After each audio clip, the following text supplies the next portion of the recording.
bit of history between you and I. Okay.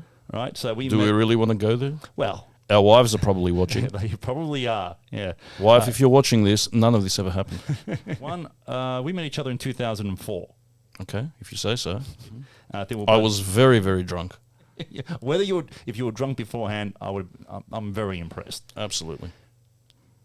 This is going to be a good show.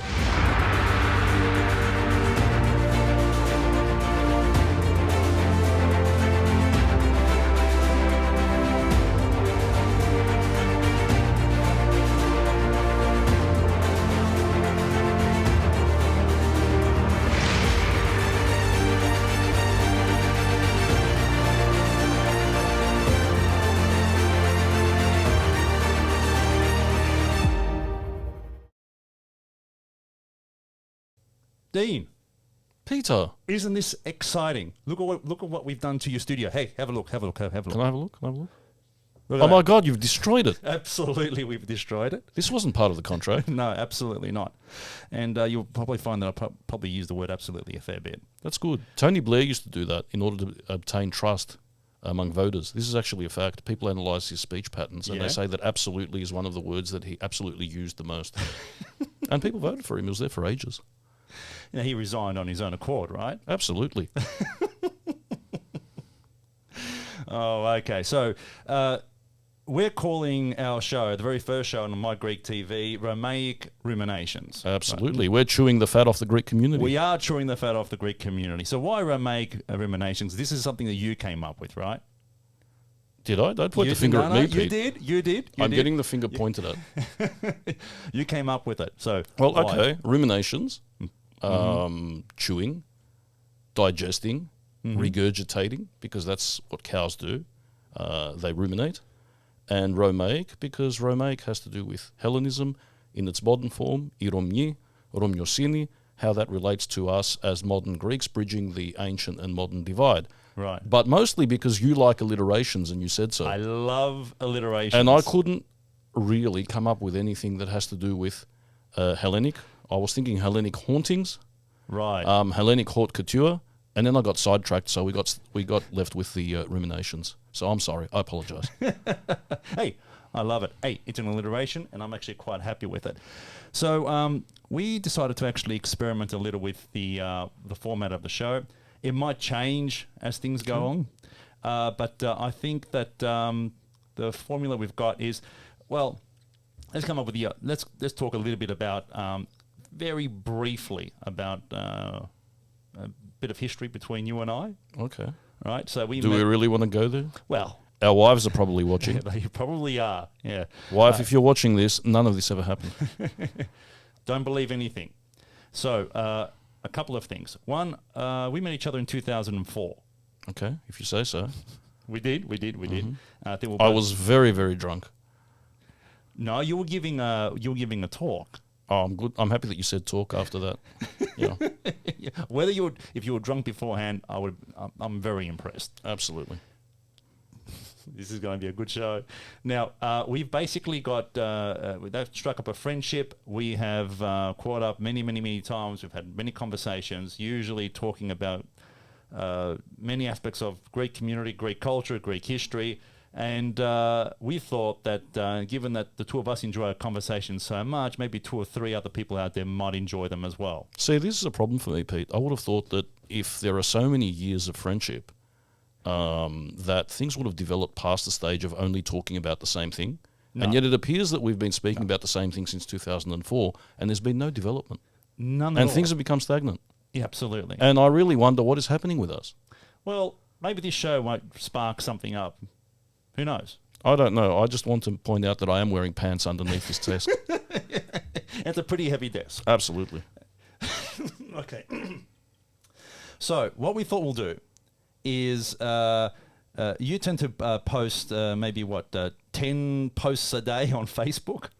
On a slow day, yeah. On a slow day.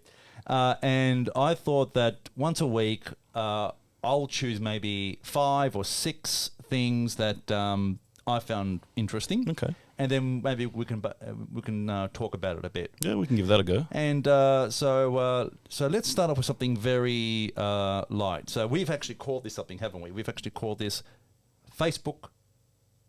Frolics? Frolics. We tried frolics, yeah. It's another alliteration. Well, do you know what? With the F word, you can use the F or you can use PH because that's an F, so we can come up with something else later on because frolics is a bit too frivolous, isn't it? And, in Northcote, the PH is silent, so, yeah. Shout out to all my Northcote friends. So basically, are you having a go at the Northcote accent? No, look, I love accents. I can do a few. I'm always interested in the phonology. For example, last night I was remarking to my mum that even though I've born here, whenever I say the word historia in English, it's history. I always say history instead of history because my phonology in English is influenced by my Greek. So you have a bit of a... There's a ch in there. That. Because that's the natural thing to do when you in Greek. I mean, it's historia in Greek, but if I do the h sound, when I say history, it comes out hi. Amazing. You know what? And I don't even live in Northcote. But I think many of us might do that without even knowing. There are a lot of them that come out and you don't realise it. Yeah. You're probably right. All right. So, you've posted many things this week on Facebook. I've chosen maybe 5 or 6. And I'm going to hit this button over here, and we're going to go to the very first one. Okay. All right. Back this button here. Fearless leader. Our fearless leader. Bill Babasteriadis. And then next to him, my esteemed friend and kumbaro, I must add, Leonidas Vlachakis, who is the co-chair of the Antipodes Festival. Now, these two are actually on the Greek community of Victoria, the board. Absolutely. Bill is our fearless leader and president. Yes, very prominent member in the Greek community, very well respected, very influential. And Leonidas, I think, is one of the organisers, or the chief organiser of the greatest Greek-Australian festival on this continent. Yeah, can't argue with that. Very important. And as one of the people that work for the festival, the director actually, Jorge Menidis, was telling me the other day, for many Greek Australians, this festival is the key identifier of them being Greek, and that the only contact that they have with the Greek community is for those 2 days that weekend when the festival happens. So in terms of being a cultural icon, it is extremely important. Isn't it? And we almost lost that festival too. Did we? Well, we almost, 1 year didn't it actually go ahead a few, 12, 13 years ago? No. As far as I know, the only time that didn't go ahead in its current big form was this year because of Corona. Right, okay. So 2007 or 8? No. It went ahead, yeah. Okay, so okay. Well, it's a constant on our community calendar. Mm-hmm. It's a very important event. And it's a great event. I mean, for example, where else would you see me in a tent wearing a Fustanella? Well, we'll get to that. Let's get to that. We'll get to that later on. Absolutely. Because there was another place that you actually were at with a Fustanella. In fact, you've been wearing that a fair bit lately. Look, I find the Fustanella most liberating for many reasons. Okay, so going back to this photograph here, what are we looking at here? Okay, basically what we're looking at is this. There is a piece of property which is owned by the Greek community, a very large piece of property in Boulin, known as the Boulin Ikopedo. Yep. And for many, many years, for decades, we've been trying to figure out what to do with this Ikopedo. Mm-hmm. There were plans to redevelop it. Mm-hmm. Unfortunately, there was an issue with government plans and permits and road building works. Right. Now, what's happened, and I think this is a stroke of genius, and full credit goes to the board of the Greek community for shepherding this through, is that they've managed to do a deal with the buyer to sell it at a profit. The buyer's identity is undisclosed. We don't know who they are. Right. But the rumours going around the community is that it's actually the Liberal Party. Yeah. Okay. Do you feel that the Liberal Party would not buy things? And you're laughing. I find Are you exposing a partisan bias? I thought we were going to be politically neutral on this show. We are absolutely politically neutral. Every political party is up for grabs and attack. Should I replace the word Liberals with the Greens then? Well, I find that far more plausible? Far less plausible, to be honest. Okay, we know you support the Labor Party, but anyway. The Liberals have reputedly bought this block of land from the Greek community at an undisclosed price, okay? And the idea is that they want to build a theme park on this, because it can't really be used for building anything else. dedicated to ScoMo. Right, and what are we calling it? ScoMo land. Right. And then the whole idea is that there will be this effigy, if you will, of ScoMo. Yeah. You know how there's Luna Park and there's those big teeth and you walk through the jaws of the... Yeah? It will be ScoMo with arms outstretched, and every time you go through the turnstile, he will say, it'll be recorded obviously, how good are the Greeks? The way he did it in the 25th of March message. In his address to us, right? And you know what? If you answer plausibly how good they are and you agree with him, you might even get in for free. Wow. It all depends. It's like the other day when the Hillsville Bird Sanctuary did that deal where if your surname is a bird's name, you get in for free. Yeah. Well, it was a couple of weekends ago, whenever it was. And the point is, that's great if you're an Aussie, because there are a lot of birds' names. Yeah, bird, eagle, hawk, whatever. With us, there's bugger all. Now, if you're an Arab or Chinese in descent, or you've got an Indian surname, how are the guys at the turnstile going to know whether you've got a bird's name or not? That's a very good point. It's brilliant. Yeah, absolutely. So they're going to avoid that with ScoMo land. All you have to do is say, yeah, mate, bloody brilliant, and you're in. And you're in. So this is happening sometime down the track, because obviously with Corona and everything, they've got to manage crowds. Yep. Oh, the other thing is you've got to be a registered Liberal Party voter. You've got to be registered as a Liberal Party member and voter to get in. But of course. Of course. I mean, that makes sense. And that way the crowds will get thinned down dramatically for safety reasons. Yeah? The other bit, and that's why my kumbaro and esteemed colleague Leonidas Vlachakis is relevant here in this pick, is that as part of the deal, he gets leased to the Liberal Party for 99 years. 99. 99 years. So they'll enjoy the full use of Leonidas Vlachakis for 99 years. His expertise, his brilliance, and his dashing good looks. What a sacrifice for the greater good of the Greek community. Trust me, the man is an asset. I often tell him this, and he looks at me adoringly, which, as he should. So that's a great piece of news for the 1st of April. And we must mention this. We didn't. What? The fact that we're shooting our very, very first show on the 1st of April. And you asked me a very important question this morning, which was what, Pete? You said, who are the fools? Who are the fools? Or as Mr. T used to say, pity the fool. Pity the fool. Absolutely. Okay, moving on. Let me go to this next one over here. Right. Okay. So we move on from community politics straight into genocide. Ancient history. Okay, and the question is obviously, what are we looking at? Yeah, what are we looking at here? Who is she? Okay, that's media. Right. And she's being drawn by a dragon-drawn chariot. Dragon-drawn. I mean, serious ancient Greeks only use means of conveyance that have dragons in front of them. You know, dragon power. None of this electric eel or, horsepower or any of that. Of course not. It's dragon power. Yep. And the story is obviously relating to Jason and the Argonauts. Jason goes to Kolchis. He meets Medea. She likes him. She tells him how to defeat the dragon, or the snake, depending on the variant of the myth, that's guarding the golden fleece in defiance of her father. As a result, she needs to leave. Jason takes her with him on the boat. They go back to Thessalia. They have 2 kids.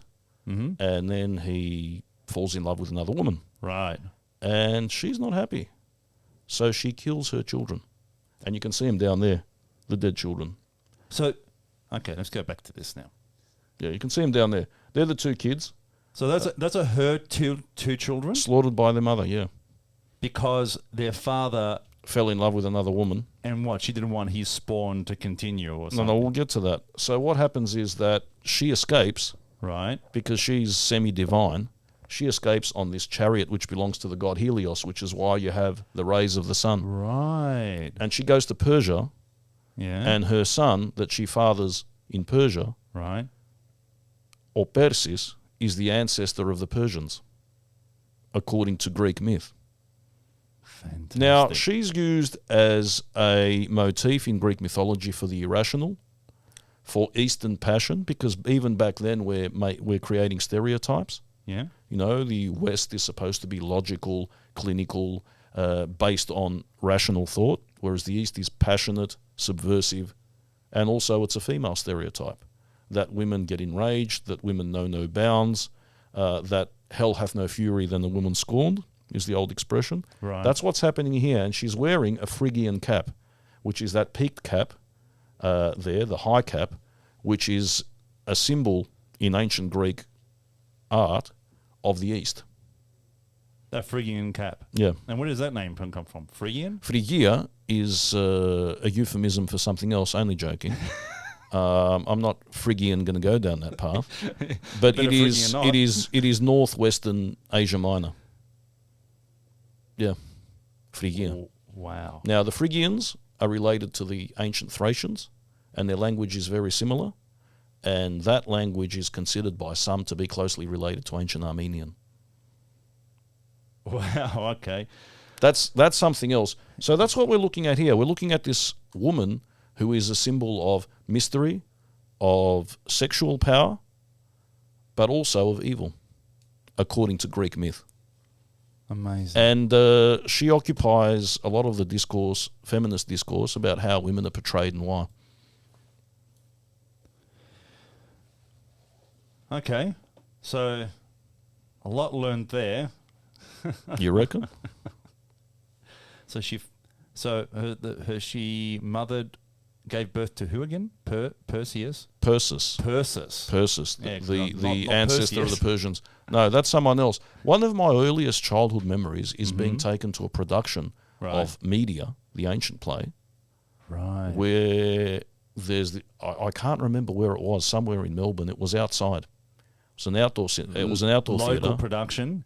I don't know whether they were actors from Greece. I can't remember. I was Right. very, very young. Yeah. But the scene, there was a revolving platform, and the kids come out from the back, Yeah. and they're just lying on the ground dead, and she's hovering over them. This thing has haunted me my whole life. How old were you? I think I was about 4 or 5. 4 or 5 years old. Yeah, my parents would do things like that to me, but we'll talk about that later. I think they were trying to teach me to appreciate them and explaining there are consequences if I didn't. Well, That's what I think. clearly it's left a mark. Yeah, well, they've denied it, but anyway. Right, moving on. Oh, Okay. Ooh. I think we're still in the the ancient Greek mode. sort here, of, right? yeah. So what are we looking at here? What are we looking at here? What do you see? Well, I see a woman on the back of a man, Okay. and she seems to be pulling his hair with one hand and smacking his bottom with another. So it's interesting. Oh, I had only noticed the wallpaper. Yeah, I guess so. Is that the special significance? I of thought this we were picture? going to talk about the wallpaper. The wallpaper. Okay, what we're Okay. looking at here is the bearded man who is in that submissive pose. Yes. And this is a medieval bondage scene. I can say this. It is a medieval bondage scene. And what's happened here is that the man that is portrayed is Aristotle, the philosopher. Aristotle, the And philosopher. Aristotle is the symbol in the West of rationality, of scientific thought, yeah, a very empirical, very detailed philosopher. He and Plato are the foundations of Western philosophy and Western civilization. Okay, everything rests on those shoulders. And he's being ridden by Phyllis. Now, Phyllis is a made-up being. Right. Phyllis didn't exist. But somewhere in the 1500s, it was decided and written as a myth that there was a woman called Phyllis who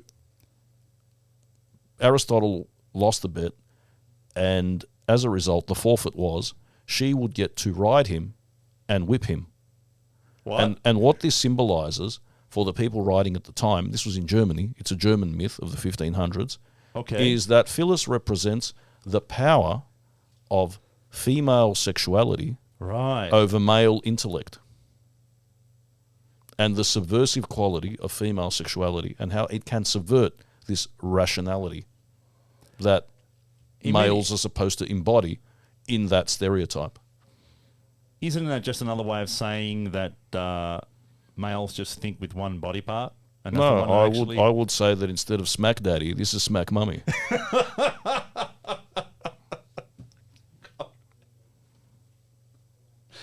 Oh, gee. Absolutely. Absolutely. It's the word of the day, is it? It is. Oh, here we go. There's So another- there she is. She's riding him There here, and I she think that is. she's actually goading him with a whip or something there. There you go. You can see that, and that's what that's about. So it's feeding into that stereotype about the subversive nature of female sexuality. Amazing. And I would imagine this particular picture here would have been drawn up back in the same era. Well, 1513, you can see from the date Right there. So it's a very old, very enduring, and very pervasive myth within the West. That didn't catch on in the East. By that stage, we were under the Ottomans. But even before that, the Byzantines had a completely different approach to their ancient Greek history. Okay. Amazing. Right. Okay. Moving ahead. Yeah. A little past the medieval period. Yeah, past the bondage and on to... this is topical. Right here. So, I know that this is the beginning of the Greek, or the first stanza, or the first verse. Which has something like, I think, 163 or 165 verses. Yeah, I thought it was 150 something. Well, my point is that maybe what we should do when we have foreign dignitaries who we don't like is to make them sit there and salute the whole 100 and whatever it is verses and play them all. I want to see the president of Turkey, Erdogan, pee himself because he can't hold it any longer while that anthem is being played. That is what I want. Can you make this happen, Peter? I'll speak to a few people. Thank you. Not a problem at all. Back to this. So, this part here down the bottom, I understand. Yeah. What's that? What is this? Okay, well, this is something that not many people know, which is, first of all, that Dionysios Solomos, which Solomos in Greece also means salmon. Yes. So you know how we have Paul Salmon, the footballer? It could be that Dionysios, Dion Salmon, is his ancestor. I don't know. And Dionysios, as a name meaning? Does it have a meaning? Dionysios, that's an ancient god, the ancient god of wine and revelry. Yes, absolutely. Who apparently came from India, but that's another story. Another story for another show. Okay. Solomos' first language was Italian. He lived in the Ionian Isles, which were under Venice and Italian influence for a very long time. He was Italian educated, as most Greeks who lived in that place were. Okay. He trained himself to write in Greek, even though he thought in Italian, because he believed in the cause of the Greek Revolution, and he believed that that should be articulated in the language of the people. He would sign his name in Italian. So if you have a look at his signature, Solomos is always written in Latin letters. Really? And being Italian oriented in education, in culture, he's prefaced the Greek national anthem with a quote from Dante's Divine Comedy. Right. So libertà von cantando che si cara come si chi per lei vita rifiuta, which means I will sing of liberty from the heart. Anyone who has tasted it would give up their life for it. Wow. So the hymn to liberty, I recognise you from the cut of the sword. I recognise you from the visage which transcends the earth and all of that. He's singing of liberty, and he's referring to Dante and Dante's conception of what liberty is about. Wow. Now that's very important, because if you gauge the significance of the Greek Revolution in the area in which it happened, it sparked off and inspired liberation movements in Italy, because Italy was not united. It was all these states. All of a sudden you get this idea that, hey, Italy should be united.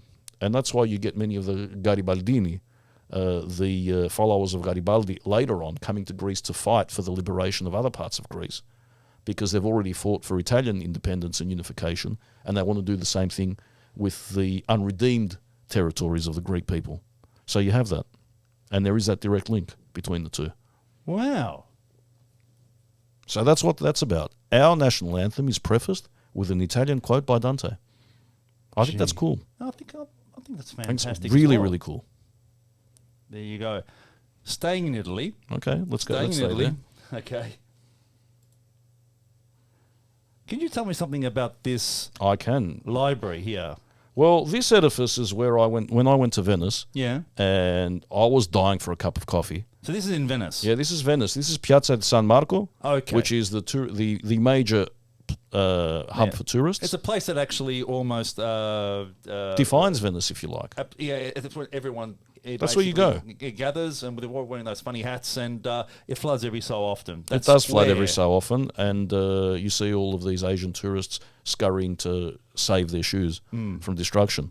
But what I went here, and I was dying for a cup of coffee, and was asked to pay €60 for that cup of coffee. And obviously, I did not pay €60 for that cup of coffee, because I'm a Greek Australian. I said unto myself, I said, Costa, because that is my real name, you can go in the evening to the hotel in which you were staying, and you can go downstairs to the supermarket, which is next door, and you can buy yourself a cheap rubbish cup of coffee. You do not need to spend 60 euros for the privilege of being in that building. That was a big mistake. Oh, really? Because this building is of immense significance to Hellenism and Greeks. Why is that? That is because this place here Yes. is the first building that was built specifically to house ancient Greek manuscripts, which were coming from the subjugated Ottoman territories after the fall of Constantinople. There was a remarkable man, he was a Pontian like yourself, except his beard was longer, whose name was Cardinal Vissarion, who was one of the major players in the negotiations before the fall of Constantinople for the unification of the Catholic and the Orthodox churches. Wow. He saw the writing on the wall, decided to become Catholic because he felt it was the only way that he could, use and divert Catholic attention and funds towards the liberation of Byzantium. Right. And two, because he was obviously thinking, well, Byzantium is going to fall, I better get myself a good job somewhere else. And the West is paying. So what he did was he organised for Venice to build him this library in order to house the manuscripts which his agents were bringing back from the Ottoman territories. If it was not for that, our knowledge of these texts would have been severely decreased and not many of them would have survived. So our knowledge of the ancient Greek corpus of literature, philosophy, everything else would be a lot less than what it is today. Two, the impact of the Renaissance would have been severely diminished. It would not have been the Renaissance in the way we know it. The Enlightenment wouldn't have happened in the way it did. The whole course of Western history would have changed. Now, you can see one library. Yeah, one library. You can see the caption, and you can read out what the name of the library is there. Marciana? The Marciana Library. Marciana Library. Why? Named after Saint Mark. Saint Mark, the patron of Venice. Right. Yeah. Had no idea. Most impressive and important building for all Greeks. This is the heart, if you like, the arc of survival during the Ottoman period. Because and we can talk about this in another program, Venice was the arc of Greek civilization during Ottoman times. They had printing presses, they had philosophers, they housed writers, and the books that were printed in Venice were the books that sustained the Greek nation under subjugation. So they would print religious texts in Venice. The first and most important and enduring Greek typographio printing press by Nikolaos Glikis, founded in the 1600s, lasted until after the revolution. And they were printing religious books for use in the churches, and they were printing manuals, school books, and everything else you could think of in between. They sustained Greek literature during that period. It was a mecca and an arc of Greek civilization, as I say. Very important. The year of this building? So 14... Yeah, 1460s. Yeah, 1460s. Yeah. Not in its current form. It was added to, renovated, changed. But that's when we're looking at the initial founding of it. Amazing. Right. Worth paying €60 for a coffee. Absolutely. There is something about as a Melburnian, I just can't justify $60 for a coffee that just might not meet. As a Melburnian, I think that this idea of coffee is overrated anyway. I only drink Greek coffee. That is because my tastes are coarse and pedestrian. And any other form of coffee leaves me cold. I can't tell the difference between any of these weird Italian names for coffees. Yeah, I'm unfortunately one of those guys that can. You are one of those guys. Yeah, I am one of those very petulant guys that can. As long as you know. Okay, now I'm going to spring a couple of things that... Oh, no, not springing. Yes, I am. I am going to spring a couple of things that were somewhat... generated some discussion on... in the social media. In the social media. I love social media. All right. So I mean, I don't know much about it. I don't dabble often, but when I do, it's spectacular. Yeah, but we got it. Like, we have to. Like, we have to discuss it, right? We're discussing. That's what we're here for. Absolutely. So we've got to pad out this program somehow and hide the fact that we have absolutely no real content. No one's interested in real content. Have you seen what's on social media these days? Right. So let's talk about this. You had to do this to me, didn't you?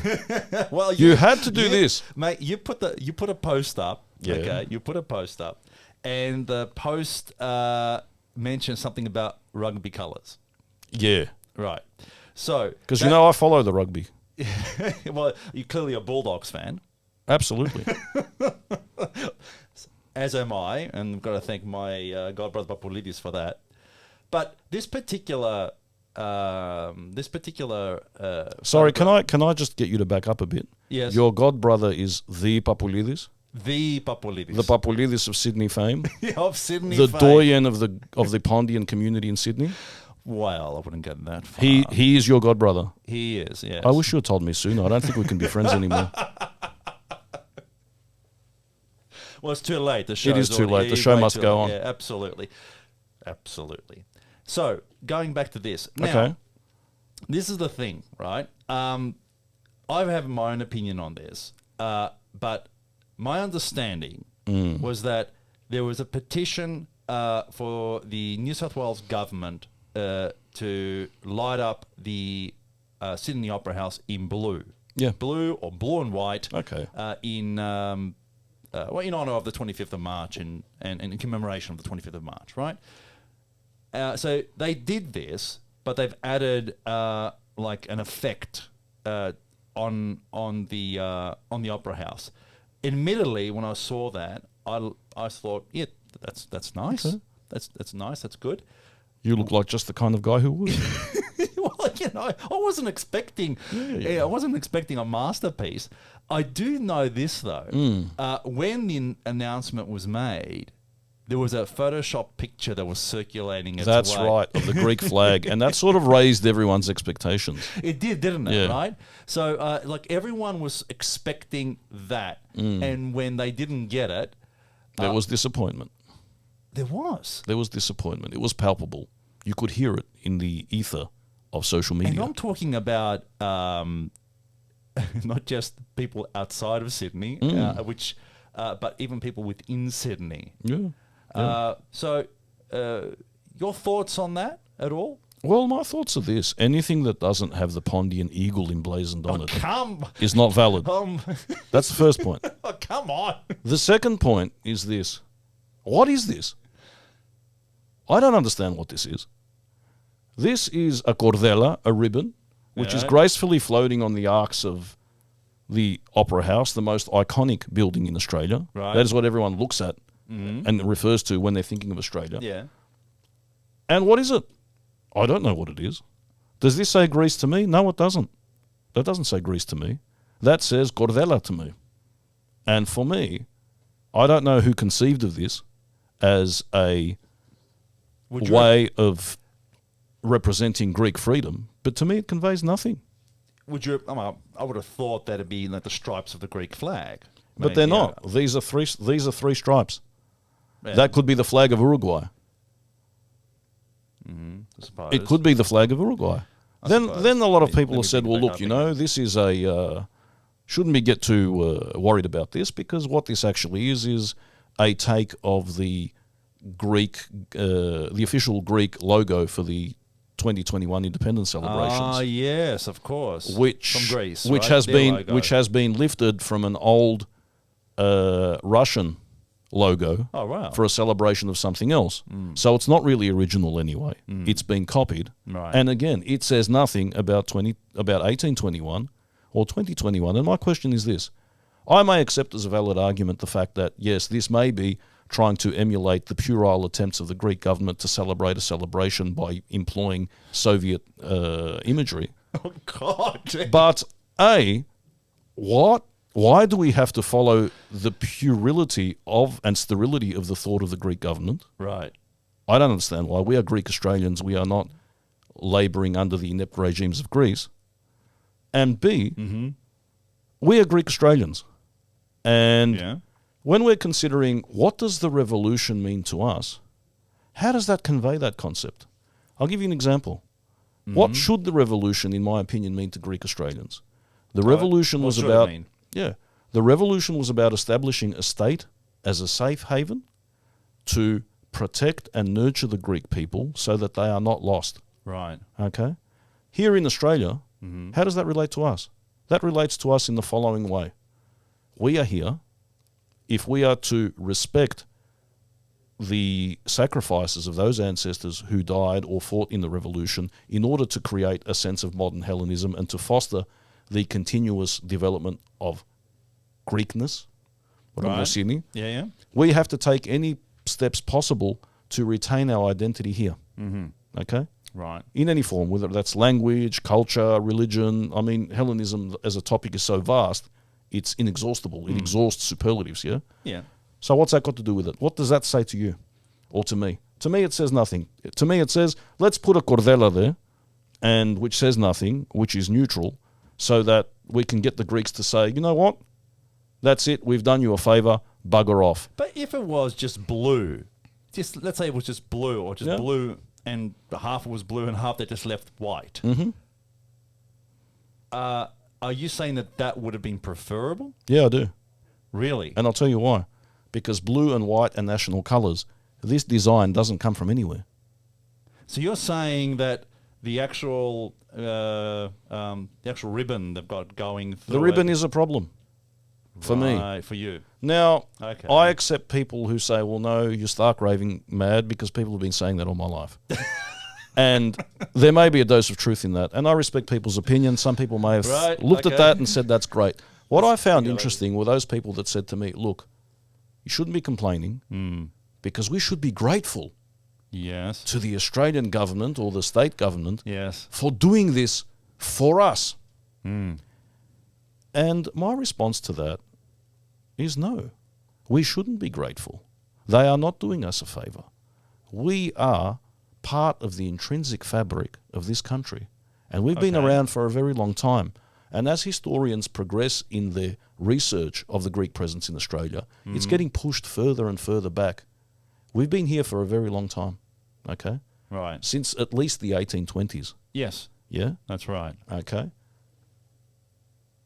Considering that, they are not doing us a favour. The contributions we've made to this country are immense in all fields. Yes. We're law-abiding citizens. We're vibrant. We're great. We are a credit to ourselves and to Australia. Allowing us to celebrate our identity is our right. Yes. It fosters multiculturalism. It sends a message that all cultures are equal and are cherished and respected in Australia. Yeah. And you do that in the most culturally appropriate way. And there is nothing wrong with having a debate about how appropriate that way is. Right. So having spoken to members of the Greek community in Sydney, those who actually went to see it were very moved by it. I think on social media you saw a number of videos of people celebrating, dancing.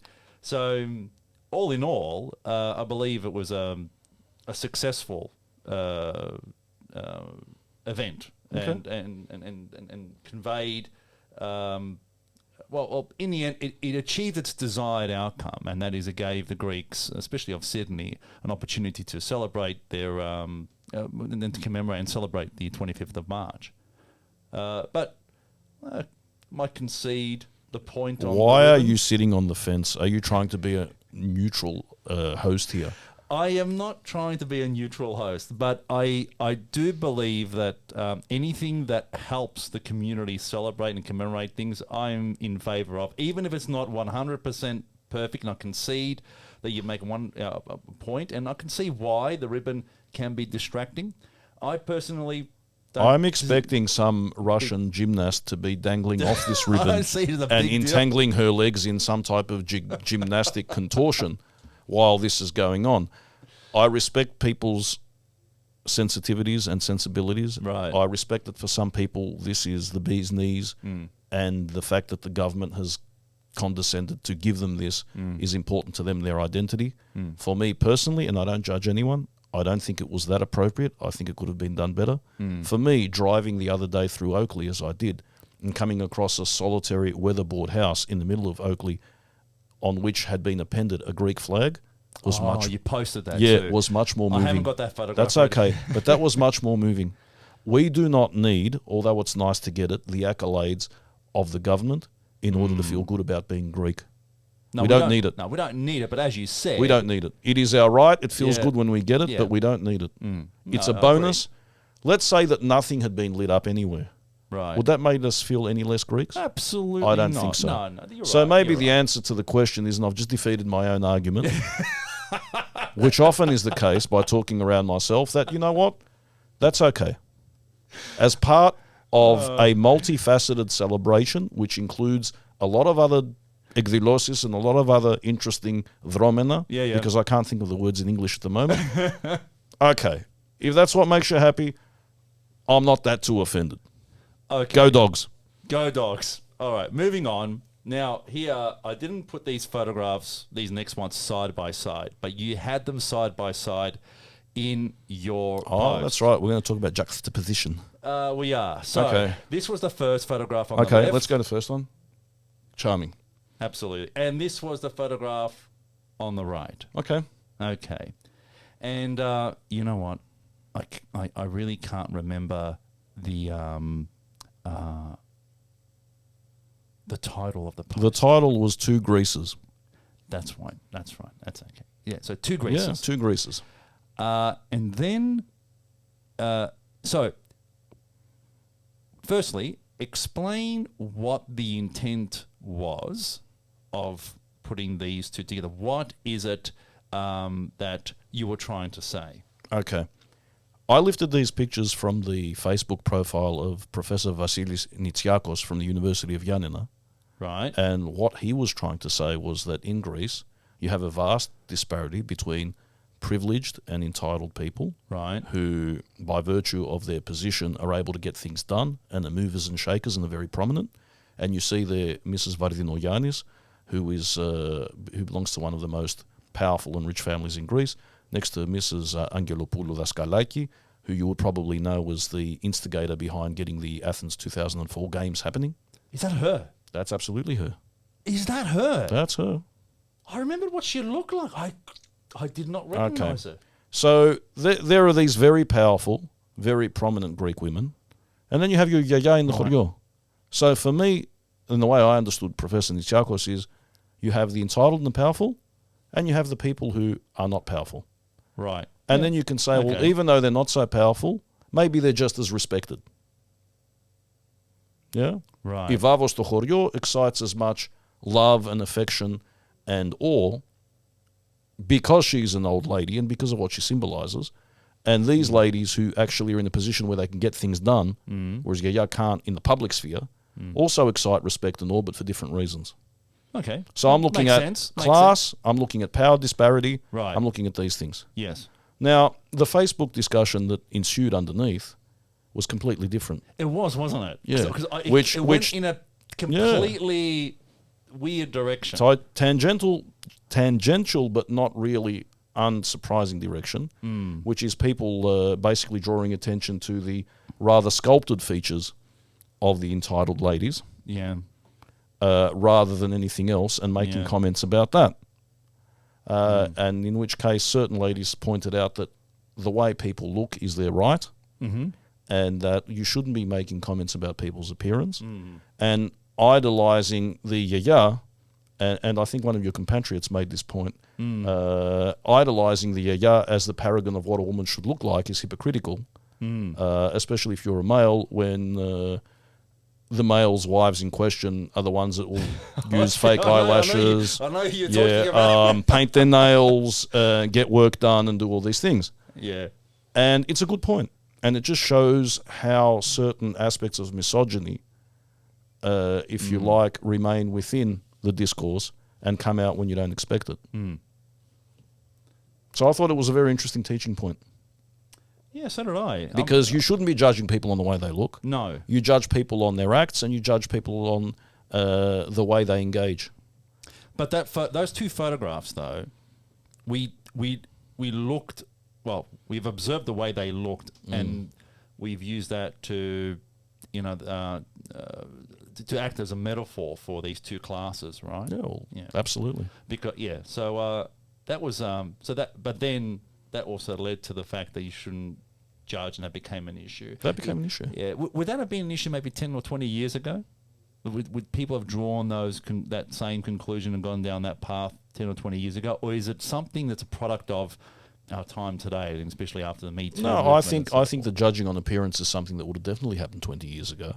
perhaps the pointing out that this is not okay may have not arisen with so many such emphasis, which is a good thing, I think. Good thing. I mean, one of the great things that's emerged out of this year with everything that's gone on in the social context is that the broader Australian and global social context has informed the way that we as Greek Australians look at the revolution. And if you notice, there's a great emphasis on examining the role of women in the revolution. Almost every single ekdήλωση, if you will, focuses on that. Yeah. Now, the way that they do it is debatable and requires analysis, and maybe we should leave that for another time. Another topic. Because some of the way start writing these topics down. Mate. some of the ways that they look into this topic for me is a bit iffy. When you look at Mandom Avrogenos, and I'll stop there because I think we should discuss it at a later time. Agreed. The first thing you hear when people talk about Mandom Avrogenos, and there was a lady speaking from Greece, an academic, Itane plusia, she was rich, kitane omorphi, and she was good looking. Immediately, that says a lot about the discourse and how it treats women who were amazing and who affected great change within the revolution. But that's for another day. I know, because you also brought it to attention about another woman that was almost lost to history. Yeah, she's for another day too. Another day. Save some room for later, Augustus. Okay. Apart from the 25th of March, we do have something else that we commemorate, and specifically, I believe today, being the 1st of April. So moving on, what I wanted to do is I wanted to bring up this picture. Yeah. So probably going a little heavy now and a little serious. What is this picture? What's happening here? Who are they? Okay, basically the British colonialists in Cyprus are rounding up suspected EOKA fighters. Right. Now, EOKA was the group that was founded in Cyprus for the liberation of Cyprus from British rule. Right. Because we know that in 1878, as part of the various treaties, Cyprus was taken away from the Ottoman Empire by the British and formed part of the British Empire. That's right, yeah. Under nominal Ottoman suzerainty, but practically that never happened. It was British administered. In the Greeks, in the mid-20th century, decided we've had enough of British rule. Why can't we have independence? Right. And they staged some informal referendums because they wanted independence, which the British didn't acknowledge. And then on the 1st of April 1955, we commemorate the start of the Enoplo Agona, the actual proper campaign to liberate Cyprus from the British. Right. And the British were very cruel on Cyprus. The British committed a lot of atrocities against the Greek people in Cyprus. Really? There are... We hardly hear... Well, people like Evagoras Palikaridis, one of the young student, hung. Grigoris Avxendiou, holed up in the cave and was burnt, and he was allowed to be burnt alive. There are accounts of rapes, there are accounts of savage beatings, there are accounts of targeted murders, and there is, of course, a harrowing account of the Brits running into churches, going behind the altar, desecrating the altar, allowing their dogs to urinate on the altar. And that was all part of a calculated effect to terrorise the population into submission. And this happened. And the important thing, and I think we were talking about this earlier when we were discussing EOKA, is this. Your surprise at the Brits comes from this idea that we belong to this British, or if you want, Anglo-Saxon English paradigm. And who is in control of that paradigm and how things are presented in that discourse? The English-speaking people are. Yes. Now, no person creates a discourse in which they appear as bad. Okay? Very true. So now, if you're looking at the Germans or the Russians or what the Russians did in the Soviet bloc, or what the Germans did during the Second World War, what the Turks did during the genocide, and all these things, bad, and you draw conclusions and you create stereotypes. The British are brilliant because if you look at what the British have done throughout the world, they've done some brilliant things, but there's also some things where they've really blotted their copybook severely. Cyprus is one of them. They would not give independence to people that wanted independence. When they were finally forced to give independence in 1960, what did they create? They created a divided island. The plan to partition Cyprus which took place in 74 with the invasion, Yes. already existed in the 50s, and it was drawn up by the British. You serious? And Professor Spiros Vrionis, who's dead now, has conclusively proved this, and so have so many other people. Yes, and the maps are there. plans? The maps are there. And this idea of dividing and ruling is a British modus operandi. Look at that Ireland. much we know, yes. Northern Ireland and the rest of Ireland sound familiar. North Yemen, South Yemen. The partition of India. Very true, yes. During the partition of India, which was arbitrary, it was completely arbitrary. Families got stuck on the wrong line. No, it was supposed to be religious-based. That didn't make sense in multicultural India. Millions of people died. Millions. Now, in Cyprus, millions of people did not die during the Eoka campaign, but a lot of people did. Yeah. And a lot of people suffered. Now, there are a lot of people here in Melbourne who actually fought in that campaign. There were a lot of them who were used as kids, and I've spoken to them. My bus driver used to take me home from uni. He was a person that, as a young guy, was connected to Eoka, and he would tell me stories of what they did and how the British treated them. If you were considered to be a freedom fighter, you were not a human. And if you're considered to be connected to a freedom fighter, you are not a human. And that gave these people the opportunity to commit atrocities for which they've not really ever acknowledged formally as on a government level, and for which they've never apologised. They've never acknowledged this? No, not formally. And they haven't apologised? No, absolutely not. With the 4,000 odd British BBC documentaries that are produced showing their own country's atrocities throughout the world, was one ever done on this? There are various snippets of documentaries on Cyprus, but there is nothing in depth. And a lot of them information is classified. Still. Okay. But there is enough there to be able to show two things. One is that Turkey's official response in the beginning was that they were not interested in Cyprus. It was only when Eoka, because the population was small, the Turkish population was relatively small, Right. it was only when Eoka began the campaign that the British told the Turks, and again, Spiros Vrionis, the late professor, has proven this through his research, you know what, guys? You can have purchase here. You have a stake here. You should be asserting your claims. You're serious. And they brought them into this thing.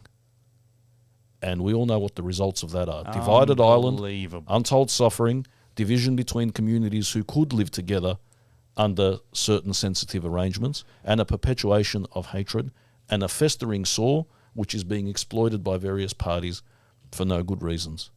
For me, being brought up in that paradigm of revolution and liberation, if a people want to join their motherland, they should be able to. It does not make sense from that perspective to have an independent Cyprus that is not part of Greece. My dad comes from Samos. Samos was an independent principality for almost 100 years, because after Samos liberated itself from the Turks, and they did it on their own, not through the Battle of Navarino nor with English help, they did that on their own. They kicked the Turks out. Wow. The Turks landed with the idea of trying to commit a genocide and killing all the Samians. The Samians head them off. They wanted to join onto Greece. They were not allowed to by the European powers.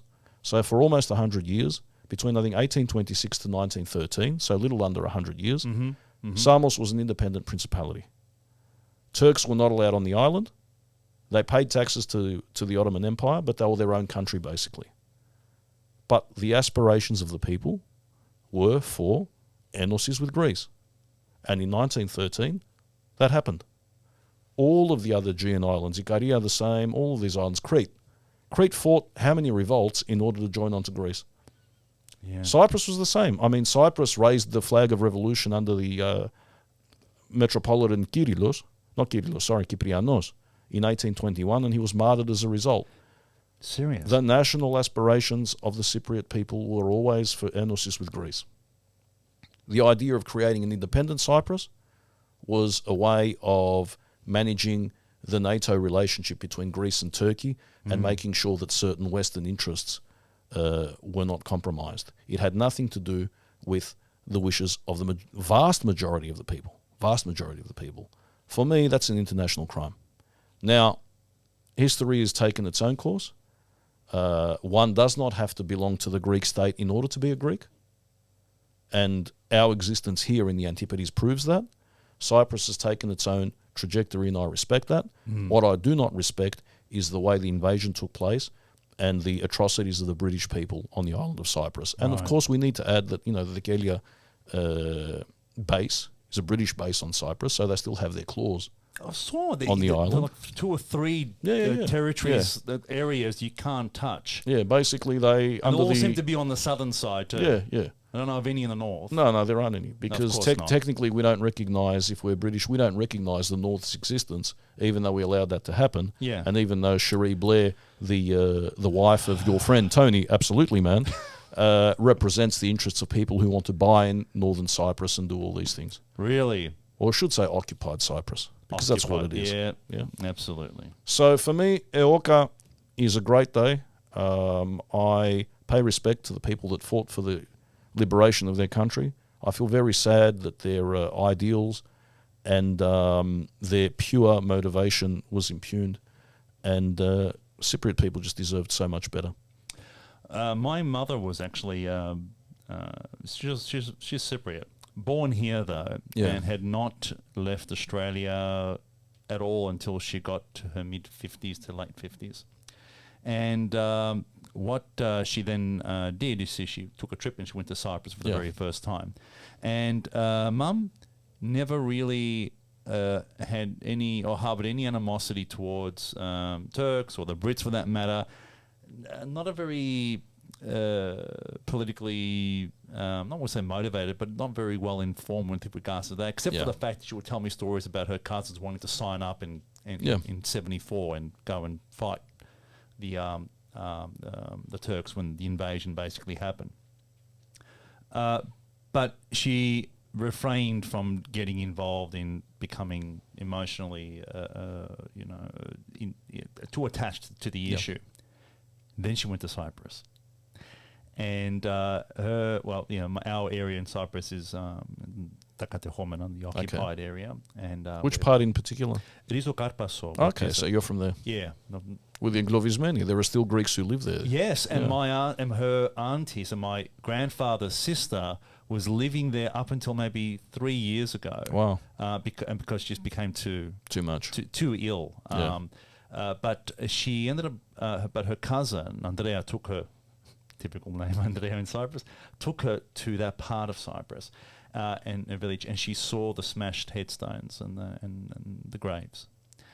And it awoke a beast and an anger in her she never had before, and she broke down. And for her to break down like that for an issue like this is unheard of, especially for a person whose Greek isn't good, has never seen the country before, first time stepping in their late 50s, and yet it moved her immensely. Well, desecration of monuments is a form of cultural warfare. And what it does is advances the cause that, no, this land belongs to us. There was no one ever here beforehand. Because if there are no monuments to attest to the fact that there were people here beforehand, then you make that claim. And you see that everywhere. I think it was 2014, I'd written an article for Neos Cosmos about some Turkish fashion designers that were doing a photo shoot in a desecrated graveyard among the broken tombstones. You're kidding me. With the models sitting on the crosses and doing things like that. Now, the fact of the matter is there is a lot of rubble and a lot of history and a lot of monument in that part of the world. Where do you draw the line? But my point is that when you're talking about dead people who've only been dead for, 30, 40 years, that's an identifiable no-go area. Yeah. Very and it's sad, but it is what it is. Yeah. Well, I'm glad we discussed this. I wanted to mention that because I was at a wreath-laying ceremony. You did go to the wreath-laying ceremony. I did, and I did miss out on the reenactment, and that is probably the last thing that I wanted to bring up with you today. Okay. Because you were there for that, right? The reenactment? Yes. I wasn't there, but my alter ego, Marcos Botsaris, the third, was there. Yeah. So what I've got here is I've got some video of the event. Okay, so let me just fire that up. Here we go. There we go. There's everybody there.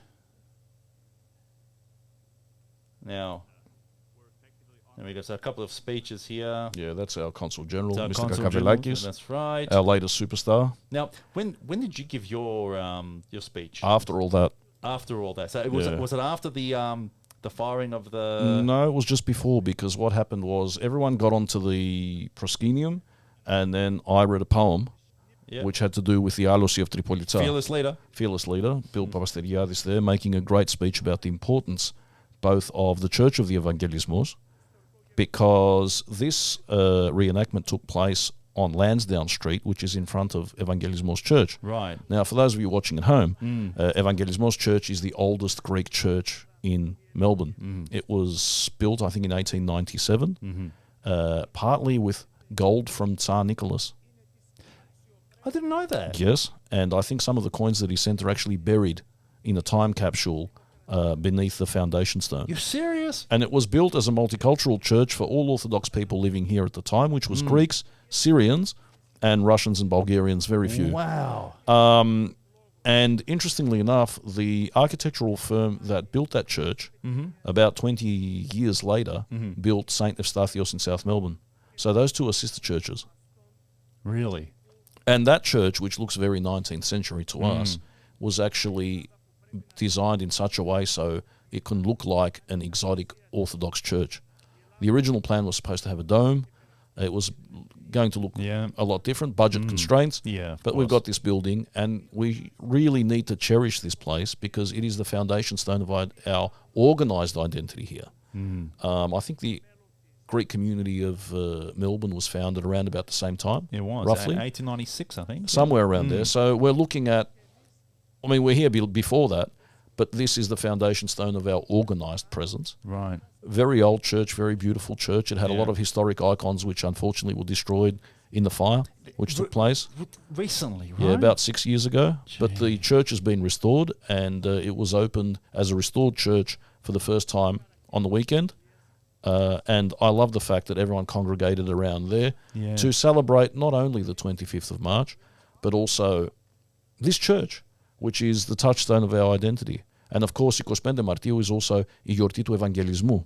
So it ties in. That is Evangelismos, the church, dedicated to the Annunciation of the Panagia. So it's very fitting.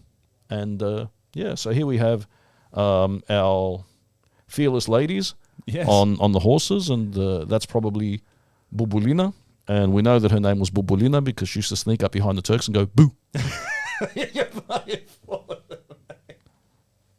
Mando Mavrogenos didn't do that because she was too rich and too beautiful. She would just look at them and they would swoon. and here we have the guys parading onto the stage. And the whole idea is that they're about to be addressed by the instigator of the Greek Revolution, Prince Alexandros Ypsilandis. That's Prince Nikos Papaefthimiou, the head of the Kinotita dance group, who's done amazing work, and he was basically the guiding force behind this. He did this, and what we're seeing now is he does great work. Yeah, what we're seeing now is we're waiting for the horsemen of the apocalypse to come through. There's me with my son. There he is. Αυτός είναι ο Alexios. Alexios. He wanted to wear a fustanella like his baba. Role models. It's whatever they see at home, That's brilliant. Now, these are the sharpshooters. One thing that needs to be said about this is that these particularly ferocious-looking Greeks, they're actually not Greek. They're all Australians. All of them. Really? Every single one of them. The ones holding the guns. They have special licenses? They have special licenses, and they were chuffed to bits that they were going to wear the fustanella and the other accoutrements, and that they were going to be fighting the Turks virtually in this reenactment. Wow. So they're lining up to receive the great leader, and everyone is agog with anticipation. The crowd is straining at the, in their bootstraps and waiting. And there's this great sense of anticipation, this great sense of suspense. One of the old ladies said, "Άντε να τελειώνετε, το suspense με σκοτώνει εδώ πέρα." And we said, σε λίγο θα δεις τι θα γίνει. Η ελευθερία doesn't come in a day. It took 400 years. Absolutely. It took 400 years for us to get freed, and you're complaining because the horse is pooing all the way down Lansdowne Street, hence the delay. Yeah. Seriously, people. Yeah, honestly. Get a grip on reality. Something like that. So we can't. So no, there's my good friend Evlalia holding a very sharp sword. and she's speaking about the revolution and how it's about to happen. Wow. And I think it's significant that this reenactment begins with a woman proclaiming the revolution. Now, obviously, that didn't happen in real life. No. But our community feels the need to put not only centre stage, but in the first position, women. And I think that's great. But, now, that man, Yeah, sorry, go on. I'm preempting you and I'm cutting you off. Yeah. This inspired leader is Alexandros Ypsilantis. And he's speaking to the troops and he's telling them that we need to be united, we need to fight, and that victory is certain. This is the one in all the black, right? That's him. He's wearing a uniform which is reminiscent of a Russian-style uniform because he was a Russian general, but also it's his own design because he created the Sacred Band based on the Sacred Band of Thebes, which were young men who were very entangled and very into each other, who were so into each other that they fought as part of a sacred band in ancient Thebes. Right. He recreated that and got a few students and well-wishers and people from good families together to do that, which is why things went disastrously wrong when they crossed the Pruth River into Moldavia and started fighting the Turks. They had no military training. Now, I'm up there and I'm reading a poem while all this is happening. Right. Or just after this anyway. So he's haranguing the crowd. He's firing them up. He's getting their blood boiling. He's getting them ready for fight mode. Yeah. Fantastic. You can tell that it's fight mode because he's pointing to things.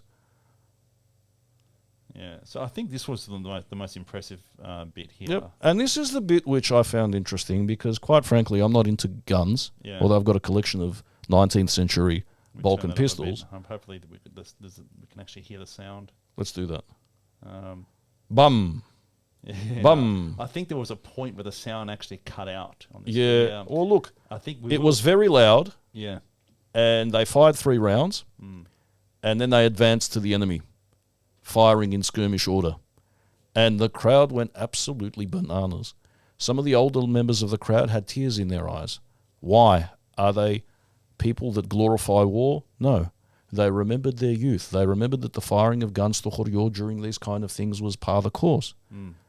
And they were so happy that this had happened again. And it really brought to them the smell of the gunpowder. Because remember, memory is also smell. It's not just sight and in fact, and hearing. smell even more so. Yeah. It brought them back to their youth. Yeah. And there were a lot of people in tears. So there they are firing against the imaginary enemy. And we're really magnanimous. In all of the speeches that took place around the traps, no one actually mentioned who the enemy was. Really? Yeah. It's always the enemy, τον εχθρό, αυτούς, liberation. There we go. There they are. There, the sound came back. That's it. They're on the way now. So this is a reenactment of the fall of Tripolitsa, Right, okay. which is another vexed issue because lately the Turks have raised the fact that there was a massacre of the Muslim women and children in that town, and about 15,000 of them were killed.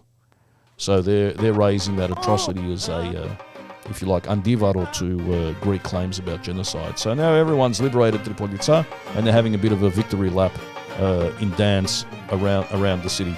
The city is quite small, as you can see. Yeah, very, very small. Yeah. Slightly bigger than a real Tripolitsa, right? Kind of. So one thing I absolutely adore when it comes to performances is a narrative. I think that as a community we need to do more of those. When we do a performance of some sort, give a narrative on stage. Do you know what? Tell a story. Absolutely. Considering that you're in the middle of a street, acoustics aren't good. It's a street which is actually sloping downwards, which means people at the back can't see well. Yes. They've done very well. No, they did. They've done extremely well. There's the Manasis dance group hopping onto the stage and dancing in their jubilant manner. And they're wearing their Apokriatica costumes because Apokrios was only about a month ago. Right, okay. So bring a bit of that festivity into the equation. That's a great job. Holding a revolutionary flag. That's I think the flag of Mani, Tania Pitas. Yeah, I was taught that by my wife's family a fair bit. That was ingrained in me. I had no idea that the area existed, and within a few months, I've been to Mani and I've spent time there, and let me tell you, the women there are formidable and multiply fierce. I love them. I can attest to that. Absolutely. I can attest to that. So there they are. It was a very nice afternoon. You see the crowd joining in. Small crowd because it was a last minute thing. We have the Cretans there. The Cretans deserved to be there because the Cretans continuously fought for revolution. Yeah. And even though they managed to liberate large parts of their island, they were always denied the opportunity to join Greece. They also became an independent principality, Kritiki Politia, under one of the king's sons. And that's how Venizelos became Prime Minister of Greece. He firstly held a revolution for enosis between Greece and Crete, and then used that as the jumping off point for his Greek political career. These are people that never said die. They were fighting continuously. And what was doubly bad was that half of the population, or thereabouts, had converted to Islam. By that time. So they were fighting amongst themselves. It was almost like a civil war for identity and control of the island. Because the Turco-Cretans, they spoke Cretan. When they eventually left and they settled in Zmivni and the places where the Greeks had left after 1922, they retained their language. You go there, you'll find older people who still speak in Cretan dialect. Because they are descendants of the Greeks who converted to Islam and then left. That's Pan Mac, Zito in Macedonia. Yeah, Jack Dickus at the beginning there, dance teacher as well as... Amazing work that guy does to instill a sense of Macedonian Hellenism. And when I'm saying that, it's not only the Macedonian issue, but the rich culture and history of the region. Absolutely. And he's heavily involved in teaching that to children, and he does a great job. He does. Well, he's a teacher himself. Yeah, he is. I'm not sure. I won't give out that information. This is a private show. And there we go. I think that's pretty much about it. And we've got a few more performances after that. And that was it. So that was so unfortunately I was at the I wouldn't say unfortunately, because you can't be everywhere. No, you can't.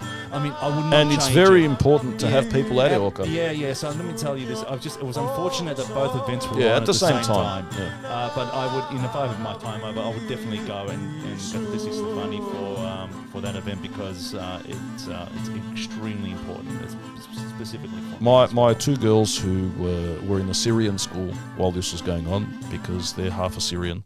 They go to Greek school on Saturdays and the Syrian school on Sundays, and that is calculated by us to make sure that they develop an identity crisis and a lot of resentment against us in the future. It's all been thought through, Pete. Mate, the master plan. They were crying that they didn't attend this. Poor They were crying. They watched the video and they said, we wanted to be part of this because this is great. And that's the whole idea. The involvement of children in events such as this, I think, is important. Agreed. Now here, it's hard because children are small. Yes. Children are, they say don't work with kids and animals. But unless you bring the kids, unless you involve them, their sense of community, their sense of identity doesn't get formed. And all this is about identity reinforcement and creation.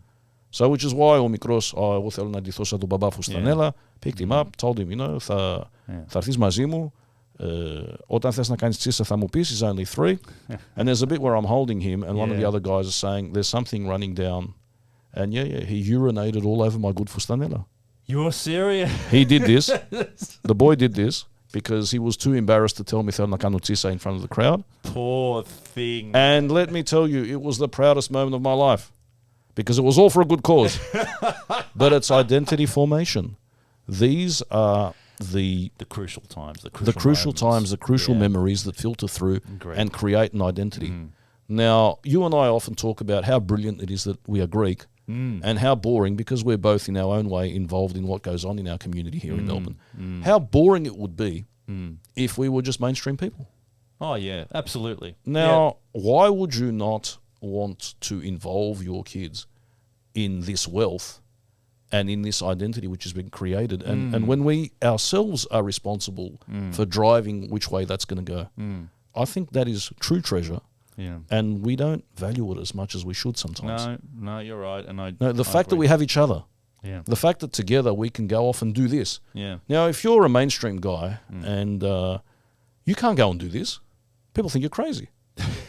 If you decide, you know what, I want to go and do a wreath-laying ceremony, and you're an Anglo-Aussie, probably you can only do that at the RSL if your ancestors fought at Gallipoli or whatever.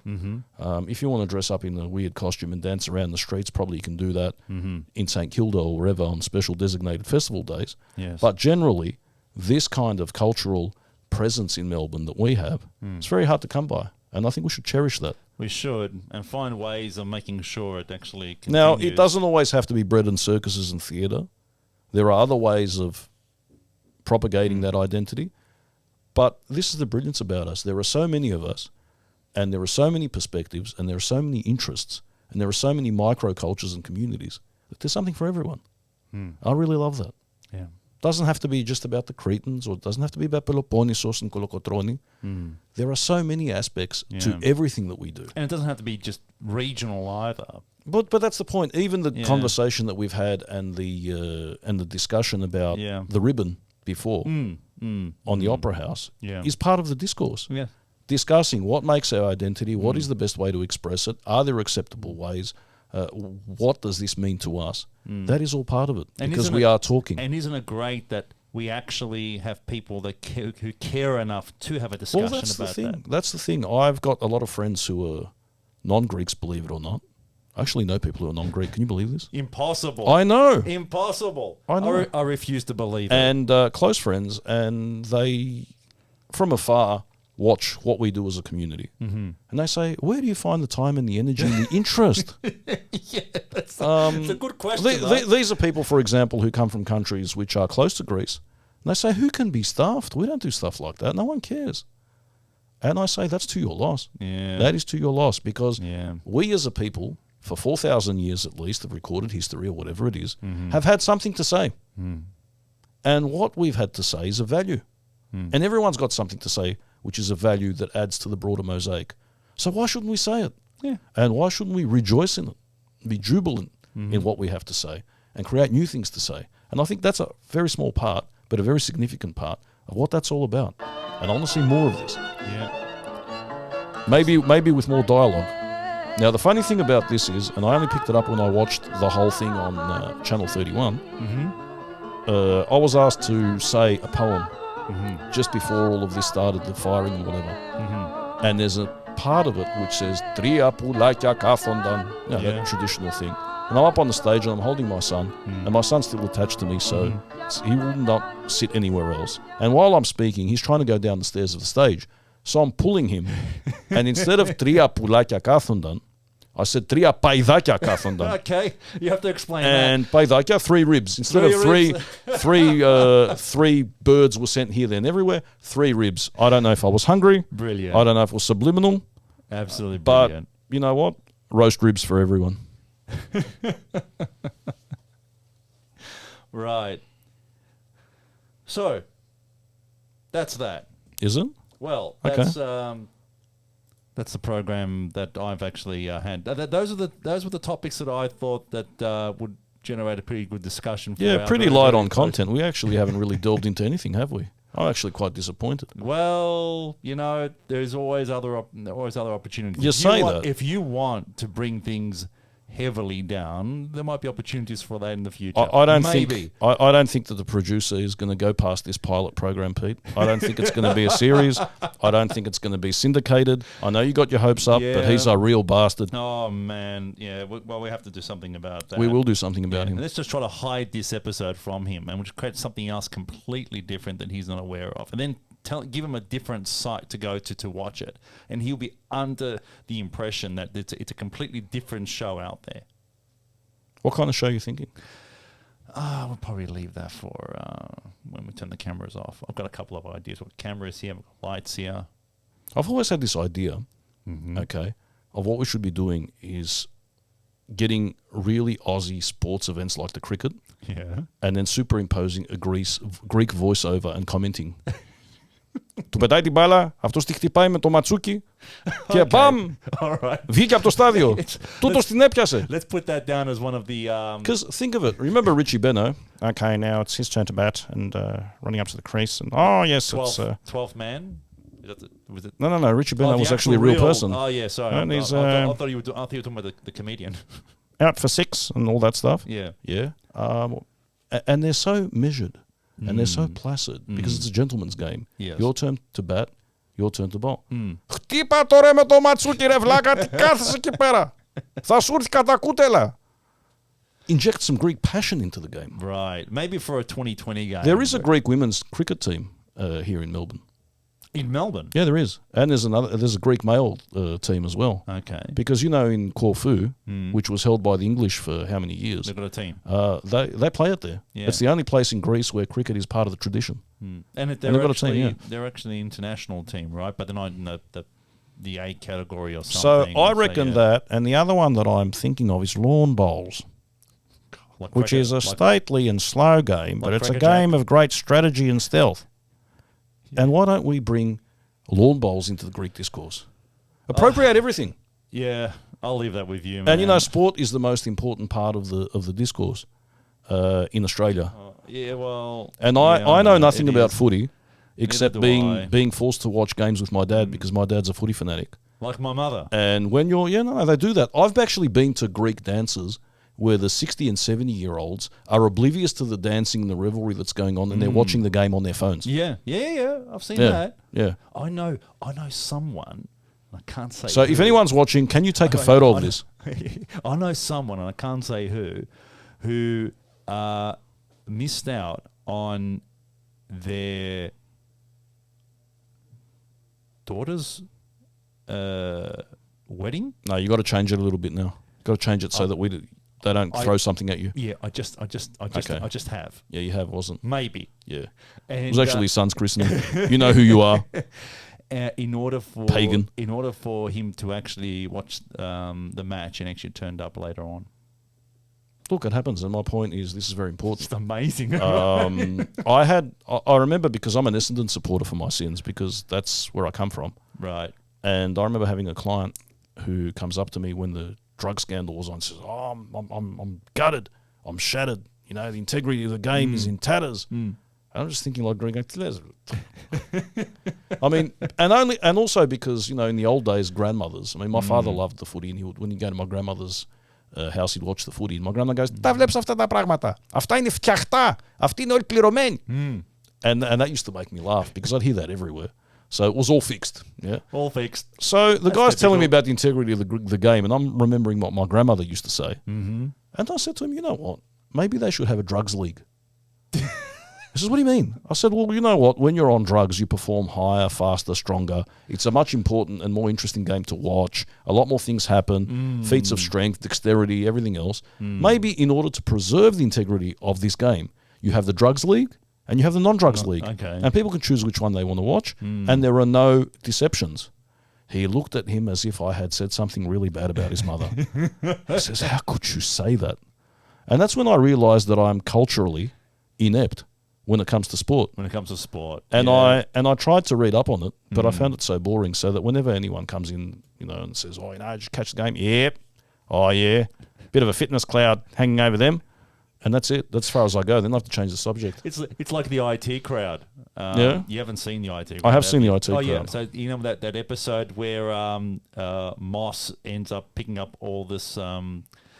it's like the Geordie sayings or Cockney sayings, and in order to be able to fit in with real men, and they're all soccer references. I vaguely remember something. Yeah. And it was just funny. And I've never been able to fit in with real men, hence the Fustanella. And I can do a good Cockney accent, but only when I'm channeling Michael Caine. But that's not one of those moments. No. Watch Craig Ferguson. He does a great Michael Caine. Everyone tries to do Michael Caine. That's just one of the things you do. But he does it well. But no one ever tries to emulate the speech of Greek people. And that's an interesting thing. I mean, Chariklin used to do impressions of Papandreou and Karamanli. Yeah. But not much of that's happening anymore. I think because the Greek accent as it's spoken in modern Greece now has become so homogenized and so standardized that you don't get those interesting changes in diction. No. And we need to bring back the dialects, I think. Make things interesting. I've got a dialect story. Can I tell you my dialect story? Tell me your dialect story. So my dad comes from Samos. I was brought up by my Samian grandparents. So at home I speak Samian. Now Samian is very heavy, and we cut the suffixes of the words, like a lot of Greeks do. Paus to spit, or paus to spiti, things like that. Now, first time I went to Greece, I was 15. And I went alone to visit my grandmother who lived in Athens. And I got on a plane to go to Samos, to go to my dad's village. Right.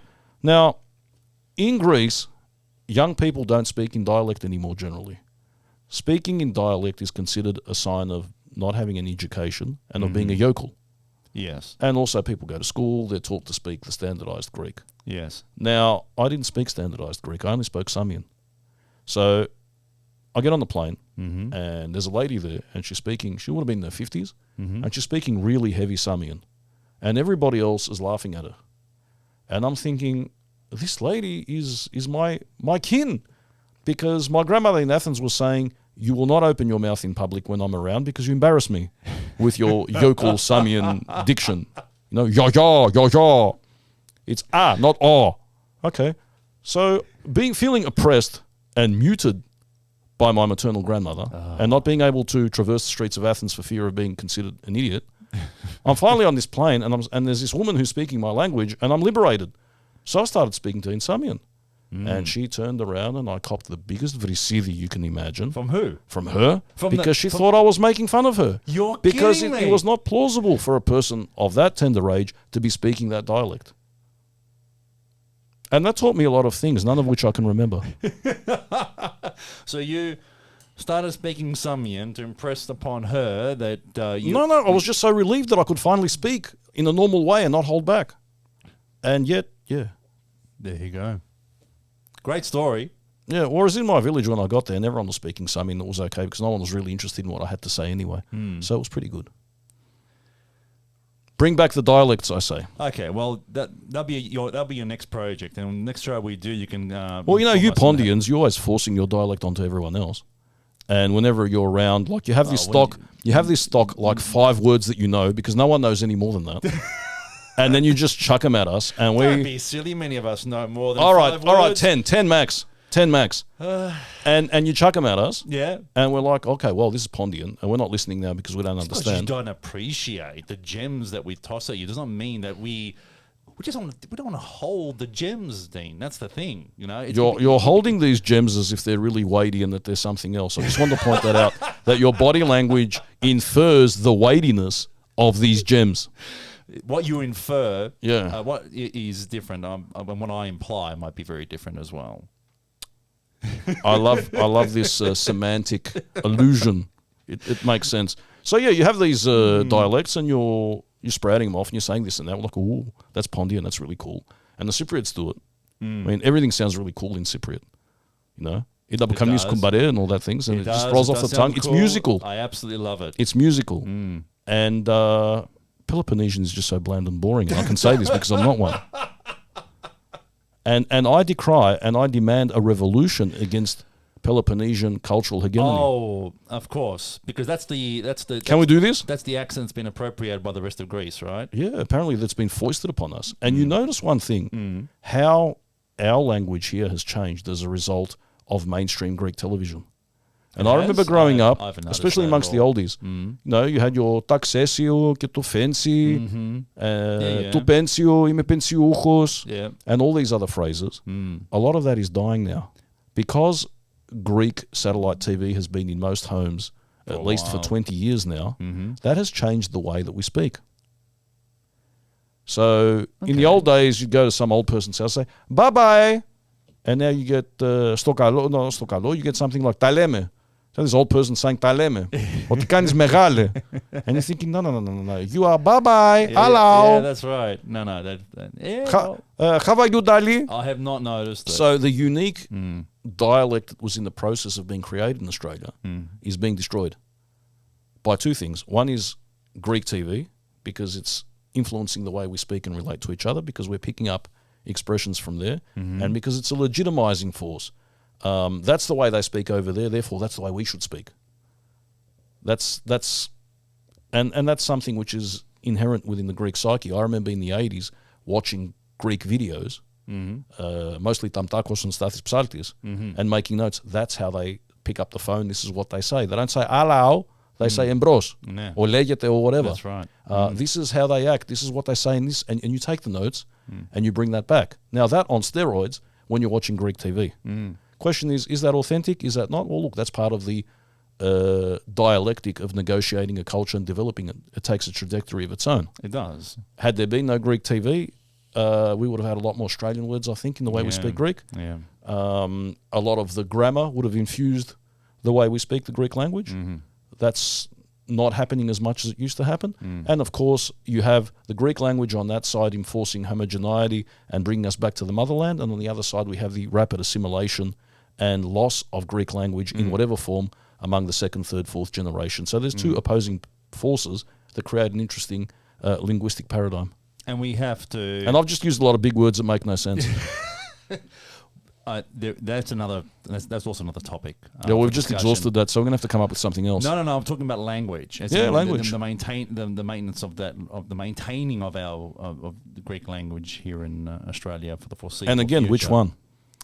And again, which one? But we'll do that for some other time. Okay, we'll do that another time. I've actually got the studio camera on at the moment. So any time that we need to address the audience at the same time, Okay. I'll just press this button and I'll turn on that camera. Okay, so I'll look over there, do I? Yeah. That's not a camera, that's a phone. You're going to take a selfie. Do not tell the You people. are going to take Do a not selfie. Tell the people. And you're going to post it on you are going to post it on social media and say something like, thanks for the memories. Or feeling great, or FOMO, or one of those things. I just found out what FOMO means, fear of missing out. Now you found out. Because I don't understand acronyms. You see, you got to be part of a dancing group where you got a bunch of 20-year-olds in it that can actually keep you up to date. I don't think I know any 20-year-olds anymore. I'm of that age. I know smaller children because my kids are that age. I don't know anyone in that band. That's okay. It's like the other day I was somewhere and a guy says to me, what's the ETA on that? And I had no idea what he was talking about. You didn't know what an ETA was? I said, sorry, English is my second language. I don't understand acronyms. Okay. All right. So are we looking that way? Or not? We've done that. We're finished with that. Now we are. But now we're done. Okay, we're done. We're done. All right, don't have to look there anymore because that sort of strains my neck. Yeah, absolutely. Brilliant. So, all right. So we haven't really discussed how we would end a show at all. We didn't talk about ending the show. No. And I just pulled the plug out of the... No, it's okay. That's okay. That's right. fine. That's just that's your earphones. How would you end the show? Έχε για καημένε κόσμε, έχε για γλυκιά ζωή και εσύ δύστιχη πατρίδα και εσείς που μας ακούτε έχετε για παντοτιμή με όμικρον γιώτα because you're plural. Something like that. Would you say ασεμέν των καλυμιών χαιρετίας in Pontian? Λελεύω σας... What would you say? I would actually just keep it very generic. Yeah, you would. I would. All right, because, we're going to make sure we appeal to everybody. Well, we probably won't. I don't appeal to anybody, Peter. Yeah. It's always been that way.